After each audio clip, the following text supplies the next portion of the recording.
गुरुजी प्रणाम। आज मेरे मन से एक क्वेश्चन है कि हमारे सनातन धर्म की क्षति क्यों हो रही है। इसका मैं आपसे उत्तर चाहता हूँ।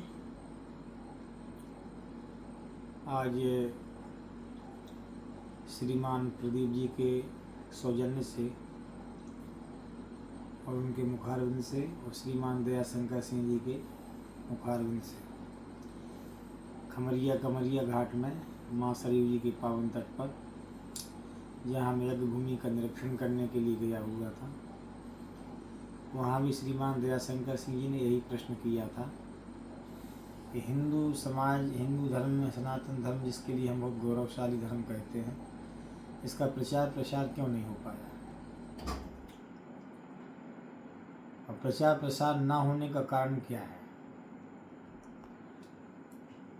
जब तक हम स्वयं का आत्मनिरीक्षण नहीं करेंगे, आत्मावलोकन नहीं करेंगे, तब तक हमारे लिए ज्ञान हो नहीं सकता है। पूरी वाहवाही से, हल्ला करने से सत्य सनातन धर्म का कोई प्रवेश्य स्वरूप हमारे सामने नहीं आ पाएगा। सबसे पहली बात यह है कि हमारे पास भी धन है, श्रीमान दयाशंकर जी के पास भी धन है, प्रदीप राज जी के पास भी धन है, अन्य सभी के पास में धन है, लाखों लाखों करोड़ लोग हैं। पास में ही एक गांव है सराय सागर, वहाँ पर अपने आप को पहले नट समाज, हिंदू समाज का अभिन्न अंग था, लेकिन ब्राह्मण साधुओं ने, सभी लोगों ने उपेक्षित की, हिंदू समाज के लोगों ने उपेक्षा की। उनके बीच में एक मामूली सा मंदिर नहीं बना पाए। 3-4 मौलवी गए, उन्होंने वहाँ जाकर के 50,000 1 लाख की मस्जिद बना दी, वहाँ नमाज अदा करवाना शुरू कर दिया।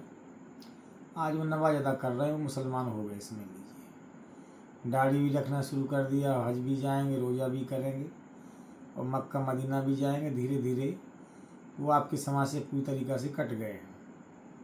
मैंने जब वहाँ भंडारा करवाया तो अतिरिक्त मैंने निमंत्रण दिलवाया सारे समाज के लोगों के लिए, तो मौलवी ने ये अफवाह उड़ाई कि तुलसी की पत्ता उसमें डल गया है तो इसलिए भोजन नहीं करना। जो भंडारा है उसमें तुलसी की जी डाल दी गई हैं, इसे हम लोगों के इस्लाम में हराम है, अब उसको नहीं खाना। उन मूढ़ों के लिए, उन मूर्खों के लिए कोई समझा नहीं पाएगा। और जो भी धर्म, चाहे वो सनातन हो या इस्लाम हो, ऐसे मूर्खता की भावना फैलाता हो और धर्म धर्म कहलाने के लायक नहीं है। इसमें इस्लाम का नाम प्रथम है और अम्बेडकरवादियों का नाम सेकंड है, क्योंकि इन्होंने बौद्धकता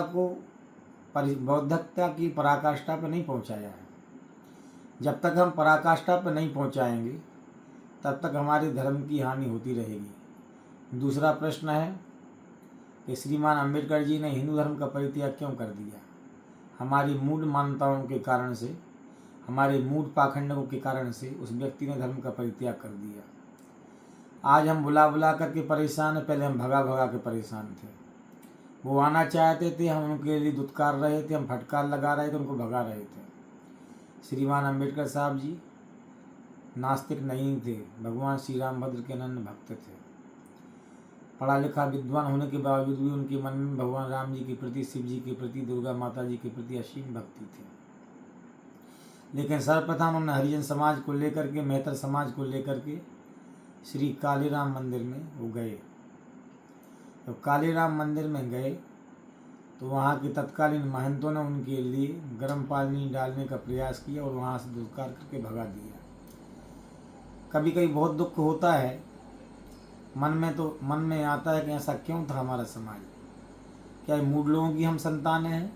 नहीं, ऐसा नहीं था। यदि ऐसा होता तो राजरानी श्री रविदास जी महाराज जी के लिए साष्टांग प्रणिपात नहीं करती, क्योंकि श्री संत शिरोमणि श्री रविदास जी महाराज जी का जन्म हरिजन समाज में हुआ था। और हरिजन समाज में जन्म होने के बावजूद भी उनके लिए श्री गोस्वामी तुलसीदास जी महाराज जी ने या जगत गुरु स्वामी रामानंदाचार्य जी महाराज ने अपना शिष्य बनाया, उनको आलिंगन किया, उनके लिए अपना शिष्य बना करके कृतार्थ ही नहीं किया।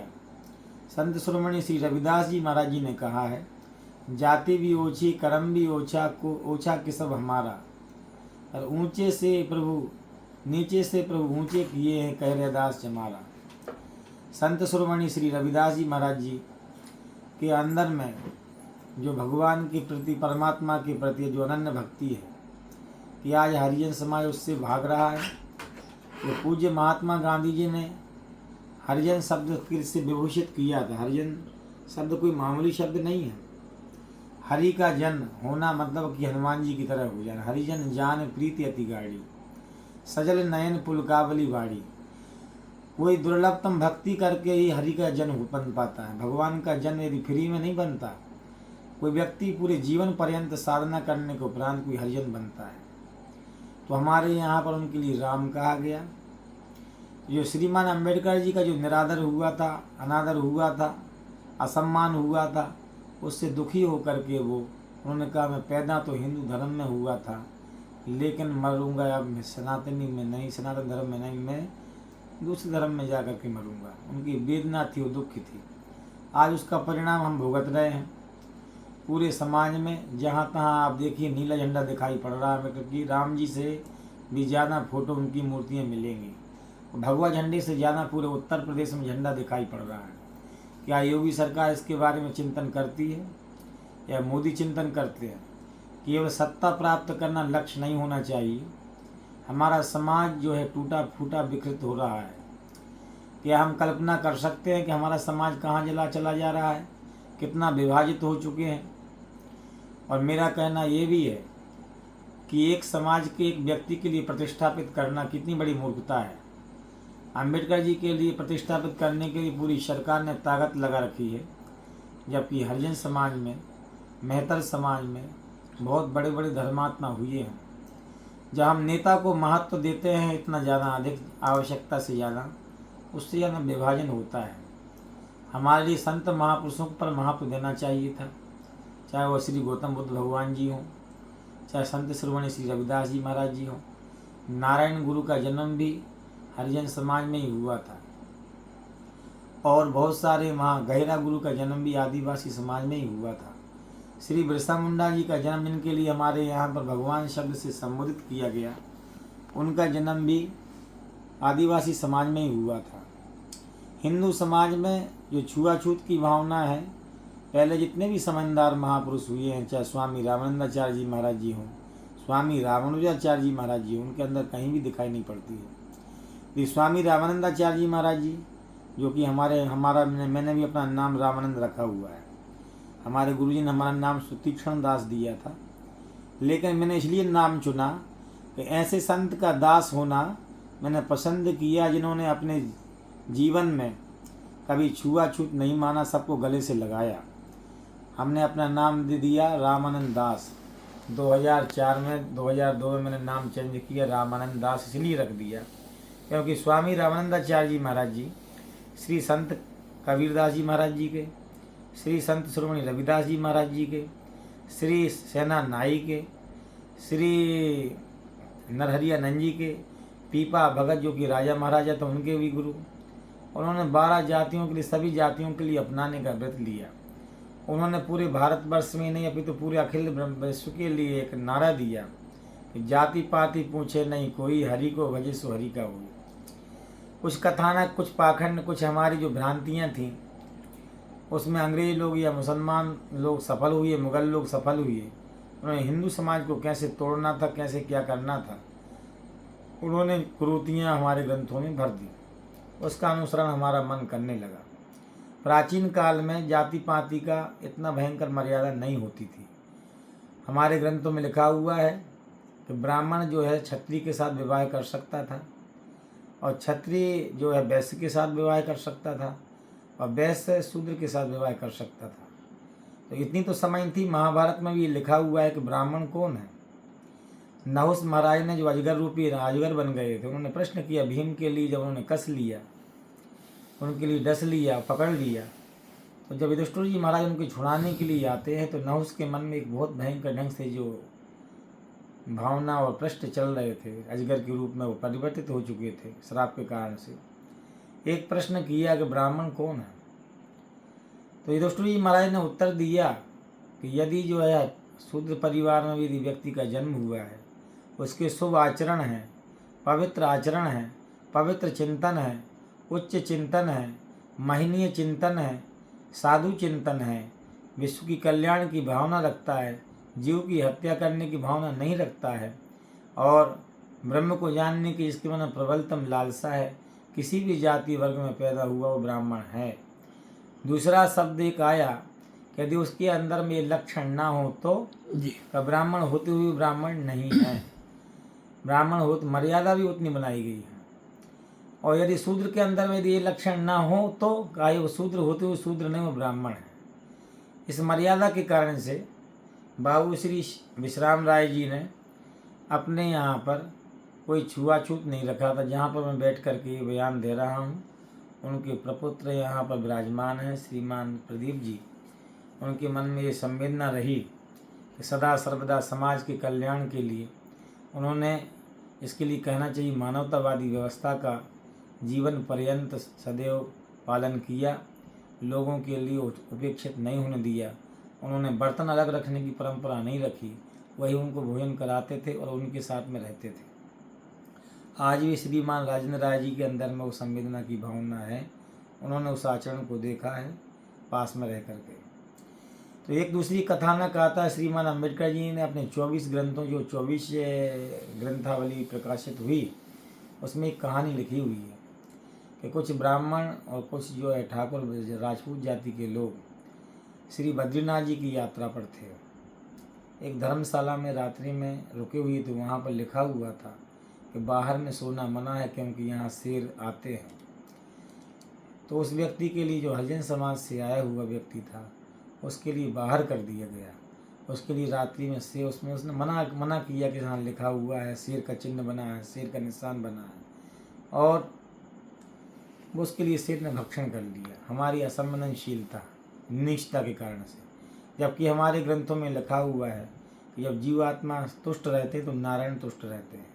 नारायण को तुष्ट करने का एकमात्र माध्यम है कि जीव के प्रति करुणा दया, कि हम अपने शरीर की समान मानें। ऐसी भावनाओं का भी यतत सर्वत्र उल्लेख प्राप्त होता है।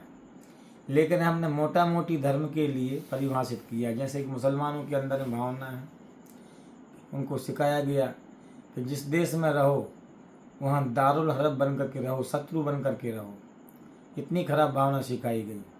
लेकिन अपने धर्म के प्रति कितना अच्छा सिखाया गया कि धर्म के लिए मर जाओ, धर्म मत के लिए, मजहब के लिए मर जाओ, अल्लाह के लिए मर जाओ। ये उनकी शुभ भावना है। हमारे यहाँ एक इतनी अच्छी भावना सिखाई गई कि सिया राम मैं सब जग जानी, करो प्रणाम जोर जोग पानी। सबको प्रणाम करो, सबको मानो। लेकिन कितना आचरण खराब किया गया, खराब आचरण इतना अच्छा सिखाया गया, धर्म ग्रंथों में लिखा गया कि सिया राम मैं स्वरूप मान के सबका आचरण करो। लेकिन कोई थाली में बैठ कर खा लिया तो उसके लिए फोड़ दो, उसके लिए हड्डियाँ भी तोड़ दो। ये भी होता रहा। जब तक हमारे अंदर में ऐसी भावनाएं रहेंगी, ऐसा भाव होता रहेगा, तब तक हम समाज के बारे में क्या चिंतन कर सकते हैं। इसके लिए जिनके लिए हम रात दिन निंदा करते हैं, गांधी जी के लिए, गांधी जी के मन में सर्वाधिक पीड़ा थी। गांधी जी के जीवन में आप तत्व सर्वत उन्होंने हरिजन नाम की पत्रिका निकाली। हरिजन उनको संबोधन दिया, उनके लिए नमक डालने, उन्होंने अपने जीवन में व्यवहारिक जीवन जीने का प्रयास किया। और आज हम गांधी को जो दोष देते हैं कि गांधी जी देश विभाजन को नहीं रोक पाए। देश विभाजन को कैसे रोक सकते थे वो? क्योंकि गलत लोगों की बातों को मानने के लिए मैंने बताया अभी आपके लिए जी कि तुलसी की पत्ता डाल दिया, कि तुलसी का पत्ता डला होगा। पूरी दवाइयों के अंदर में तुलसी पाई जाती है, तो उसको क्यों नहीं छोड़ देते? उसको क्यों छोड़ दो? उसको क्यों खाते हो? जैसे हम हिंदू कहने लगे कि वहाँ मुसलमान लोग तेल भेज रहे हैं, गैस भेज रहे हैं, तो क्या देश का उद्धार हो जाएगा? कितनी बड़ी मूर्खता है। अन्न किसी का भी हो, कोई भी जाति बिरादरी का हो, यदि भूखा मर रहा हो तो अन्न नहीं खाएगा क्या? जब तक मूढ़ता में कोई व्यक्ति मूढ़ता का शिकार है, तो जब तक मूढ़ताएँ हैं। और सबसे पहली बात ये है कि हिंदू समाज 10वां अंश धर्म के लिए नहीं निकालता है। 10वां जो है, जो 100% में से 10% निकाल दान धर्म के लिए निकालना चाहिए, धर्म के प्रचार प्रसार के लिए निकालना चाहिए। वो केवल जमीन बना रहा है। जैसे हमने जाते जाते श्रीमान दयाशंकर जी से कहा, मैंने उदाहरण दिया उनके सामने, उनका बुरा मानेंगे आप, हमें भी बुरा लगेगा, आपको भी बुरा लगेगा जी। लेकिन आपके पास में 20 अरब की ज़मीन है, 25 अरब की ज़मीन है, 50 अरब की ज़मीन है। क्या आपके अंदर में कभी एक भावना आई कि हम 1 करोड़ रुपया यहाँ मंदिर बनवा देंगे जहाँ मंदिर नहीं है? जहाँ पर हमारी मूर्खता क्या है, जहाँ पर मंदिरों की कमी नहीं है, अयोध्या, मथुरा, काशी, वहाँ पर तो हम मंदिर का निर्माण करना चाहते हैं। कल एक योगानंद नाम के एक साधु का फ़ोन आया तो भंडारा तीर्थ में क्यों नहीं करा देते हैं आप? तीर्थ में भंडारे की आवश्यकता नहीं है। वहाँ तो वैसे ही समुद्र की तरह से पानी भरा हो वैसा भरा हुआ है। जहाँ उसकी आवश्यकता है, जहाँ पर उसकी आवश्यकता है वहाँ पर यदि आप कराएंगे तो आप धन्यवाद के पात्र होंगे, क्योंकि आपने धर्म से जोड़ दिया है, धन के लिए धर्म से जोड़ दिया है। हमारी जो भावना है कि तीर्थों में रहने की भावना साधुओं के अंदर पनप रही कि साधु लोग कहीं जाना आना पसंद नहीं कर रहे हैं। साधु लोग, पहली बार मैंने अपनी जन्मभूमि में पहला साधु था जो हरिजन बस्ती के बीच में गया, ना तो संत सियावरदास जी महाराज जी गए थे, या उसके पूर्व में जो इतने सिद्ध पुरुष माने जाते थे कोई नहीं गया था। यहाँ तक कि हमारे क्षेत्र में इतने बड़े सिद्ध प्रसिद्ध मौनी बाबा जी भी हो गए, वो यादव परिवारों में अधिकांश नहीं जाते थे या हरिजनों में नहीं गए। ऐसे हमारे लाखों साधु संत हैं जिन्होंने हरिजनों के लिए, अन्य समाज के लिए उपेक्षित किया। उसका परिणाम है कि आज जो नीला झंडा, भगवा झंडा कहीं दिखाई नहीं पड़ रहा है। और हमने जो मंदिर में श्रीमान अम्बेडकर साहब को नहीं जाने दिया, उसका भयंकर परिणाम ये है कि आज जो है राम के बराबर वो चल रहे हैं, राम से ज़्यादा ही पहुंच गए। आज हरिजन समाज के लोग अपने आप को राम मानने को तैयार नहीं, जबकि उनके लिए श्रीमान कांसी राम जी, सीताराम जी और रामविलास जी या मायावती जैसे शब्द अधिकांश होते थे। राम राम राम राम लिखा होता था। आज वो अपने आप को कहते हैं कि हमारा नाम राम मत कहो हमारे लिए, राम उनको गाली हो गई। क्यों? क्योंकि हमारा प्रभाव, हम वहाँ पहुँच ही नहीं पाए समझाने के लिए। हमारी पार्टी केवल हमारी पार्टी केवल सत्ता प्राप्त करने के लिए, धर्म का प्रचार प्रसार के लिए नहीं है। योगी जी के मुख्यमंत्री होने के बावजूद भी आपके लिए पूरे प्रदेश भर में कहीं भगवा झंडा दिखाई पड़ रहा है, या कोई साधु संत है हमारे लिए गिलानी का विषय होना चाहिए। योगी जी या मोदी की निंदा नहीं है, हमारे मन में भी दुख होना चाहिए, हमारे मन में इतना दुख होना चाहिए कि नींद भंग होना चाहिए। तो भगवा झंडा क्यों नहीं मिल रहा, ओमकार का झंडा क्यों नहीं? तो हमारा धर्म विस्तारवादी कैसे हो सकता है? हमारे शंकराचार्य जी लोग कहते हैं केवल ब्राह्मण ही कथा वाचन कर सकता है, दूसरा व्यक्ति कथा वाचन नहीं कर सकता, कितना वो योग्य हो जाए। और जो हमारे धर्म ग्रंथों में जो चीज़ें लिखी गई हैं कई चीज़ जगह पर, रामचरितमानस आदि में, उसके भी निकाल करके बाहर करना चाहिए, शुद्धि करना चाहिए। उसमें जैसे ढोल गंवार शूद्र पशु नारी, चाहे भली वो दूसरे भाव में लिखा गया हो, लेकिन यदि बुरा लगती है ऐसी बातें, तो आने वाली पीढ़ी में जो इतनी बचा हुआ है, या जे वर्णादम तेली कुमारा सुपच के रात कोल कलवारा आदि ऐसी चौपाई हैं कि जो वर्णाश्रमी में नीच जो अधम है, जो वर्णाधम सुपच के रात कोल कलवारा, तो कोल में 15 करोड़ संख्या आ जाती है आदिवासियों में, और साहुओं की संख्या है ही। वर्तमान प्रधानमंत्री ही तेली समाज से या साहू समाज से आते हैं। यदि हमारी जो पंक्ति उसमें लिखी हुई कि जे वर्णाधम तेली कुमारा, तो वर्णाधम में कौन कौन का? तेली और कुमार और सोपच में भंगी पूरे आ गए। किरात कोल कलवारा आदि आदि चौपाइयाँ हमारे लिए बहुत पीछे ले जाती हैं। तो ऐसी चौपाइयों के लिए बाहर कर देना चाहिए, क्योंकि यदि संशोधन चाहते हैं तो आने वाली पीढ़ी, जैसे महाभारत में लिखा हुआ है कि राजा रंतिदेव ने इतना भयंकर भीषण भंडारा करवाया गायों को काट काट करके, जिससे जो नदी बही तो उसका नाम चंबल हो गया। ऐसे जो अनाप शनाप या तो अंग्रेजों ने भरा या मुसलमानों ने भरा है उस चीज़ के लिए, तो आप निकाल क्यों नहीं देते हो, बार बार क्यों पढ़वाते हो? राहुल सांकृत्यायन जैसे पढ़ाकू आदमी ने उस चीज़ को लिख दिया है। तो यदि ऐसा नहीं है तो आपको निकाल क्यों नहीं देना चाहिए? यदि प्रक्षिप्त है तो आप कहते हो मुगलों ने भर दिया है, अंग्रेजों ने भर दिया है, मैकाले ने भर दिया है। मैकाले ने भर दिया तो तुम्हें निकालने की छूट भी है, उसको निकाल करके किनारे लगा दो। लेकिन तुम्हारे पास में जो है मूर्ता के सिवाय में कोई वस्तुएं नहीं हैं, इसलिए समाज का भला नहीं होता है, विस्तारवादी धर्म नहीं है। आज से 500-600 साल पहले पूरा इंडोनेशिया हिंदू था। वहाँ 50-25 साल पहले तक गणेश भगवान जी की मूर्ति मुसलमान लोग लगा रहे थे। लेकिन यहाँ के धर्म गुरुओं ने क्या कहा, शंकराचार्यों ने क्या कहा कि समुद्र का उल्लंघन नहीं करना है, समुद्र पार नहीं जाना है, भ्रष्ट हो जाएंगे, मलिक्ष हो जाएंगे। जब तुम समुद्र पार करके जाओगे नहीं, धर्म का प्रचार प्रसार नहीं करोगे, तो तुम्हारे मूर्खों के मानने वाले कौन होंगे? मूर्खों को मानने वाले। तो मुख्य बात ये है, जिन्होंने वहाँ पर जाकर के मुल्ला मौलवी पहुँचे, वहाँ उन्होंने प्रचार प्रसार किया। धीरे धीरे जब वहाँ कोई नहीं पहुँचा तो धीरे धीरे पूरा का पूरा इंडोनेशिया मुसलमान इस्लाम को स्वीकार कर लिया। लेकिन कई बार बहुत देर के बाद तक मेघावती सुमित्रा सुकर्ण नाम की जो राष्ट्रपति हुई, प्रधानमंत्री हुए, उन्होंने हिंदू नाम रखा। तब तक भी गनीमत थी, उन्होंने कहा कि हम हिंदू संस्कृति को मानने वाले रहे, लेकिन आज तक उसका कोई परिणाम हमारे यहाँ से कोई जाने वाला था ही नहीं। हम अपने मठों से संतुष्ट हो गए, हम कोई प्रधानमंत्री बन करके संतुष्ट हो गया, कोई साधु सन्यासी कहला करके संतुष्ट हो गया। तो ऐसी संस्कृति का प्रचार प्रसार कैसे हो सकता था? ये बहुत सबसे बड़ी दुख की बात है। और अपने आप में आत्मसंतुष्ट जो हो गया धर्म के नाम पर, उसके लिए संतुष्टि नहीं, प्रचार प्रसार जिन्होंने किया है उनकी आबादी बढ़ रही है। आज इतना है जी। नहीं गुरु जी, बहुत अच्छा। ज़रूर अपनी सनातन संस्कृति के प्रचार प्रसार के लिए हम लोग को विचार करना चाहिए और आगे क्रियान्वित भी करना चाहिए। प्रणाम।